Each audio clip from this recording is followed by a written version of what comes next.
Moroccan city of Agadir lies in ruins, as though smashed flat by a giant's foot. A busy seaport and Morocco's most important tourist resort, the city of nearly 50,000 was struck by two major earthquakes an hour apart, coming around midnight. After the temblors, a tidal wave thundered in from the sea. 80% of Agadir was demolished. Tens of thousands were left homeless or buried in the rubble.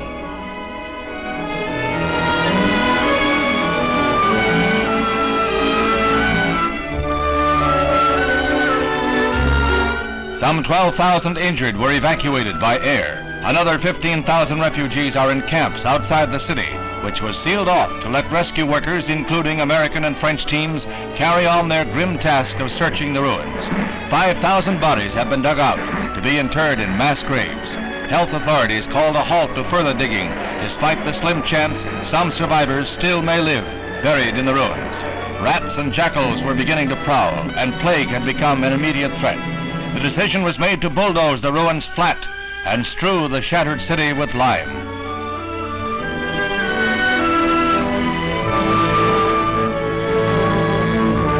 The final death toll will never be known. Estimates are that 5,000 bodies remain under the bitter scar that marks the site of Agadir, where a city was destroyed, and perhaps as many as 12,000 killed in one night of terror when the earth shook.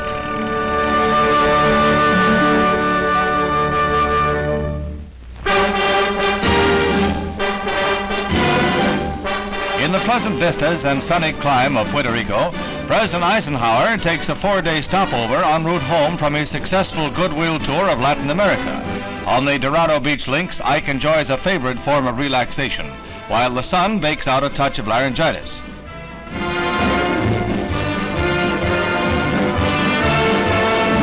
After a strenuous 9 days in which he visited 4 countries, delivered 6 major addresses and dozens of minor speeches, traveled more than 15,000 miles and was seen by upwards of 3 million people, it's an enjoyable and well-deserved vacation interlude for the chief executive.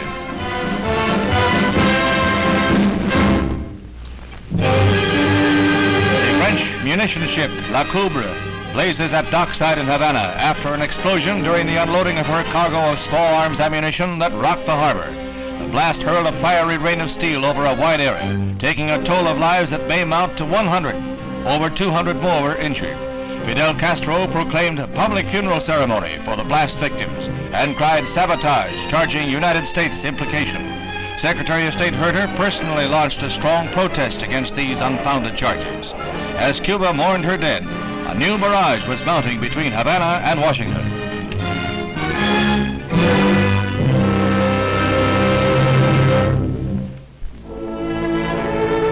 In Tokyo, Archbishop Peter Tatsuo Doi is the first Japanese ever to become a prince of the church.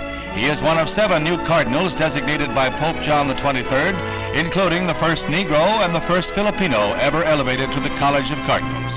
His elevation, together with the other 6 new cardinals, will mark an unprecedented expansion in the membership of the Sacred College.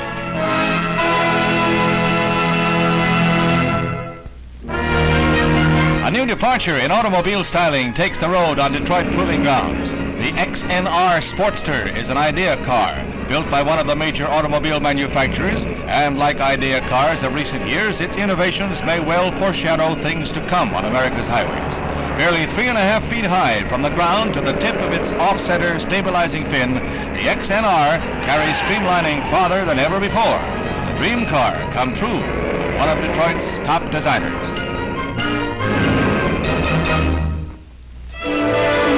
The 43rd International Flower Show opens at the New York Coliseum, bursting with the colors and heady aromas of spring. And winter though it is on the outside, it's spring in the 35 major gardens laid out here. A delightful vernal pageant of 500,000 plants and blossoms. The theme is Flowers of the World, and there are plenty of tranquil corners for the meditative, no matter how crowded it should get.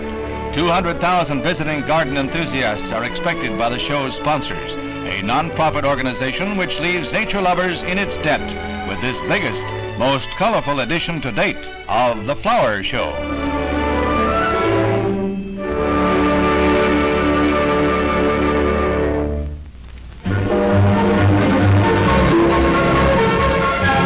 In Vancouver, 21-year-old Alain Giletti flashes to the World's Figure Skating Championship, bringing France the ICE crown for the first time in history.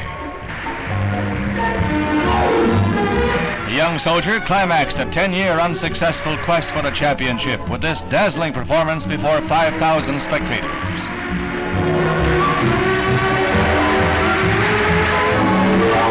The new King of the Blades, Alain Giletti.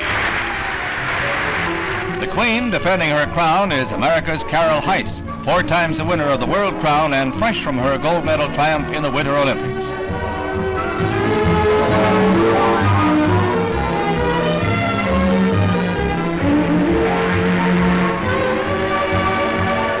In a stirring wind-up for the first World Figure Skating Championship held in Canada since 1932, Carol does it again, her 5th consecutive crown, still Queen of them all.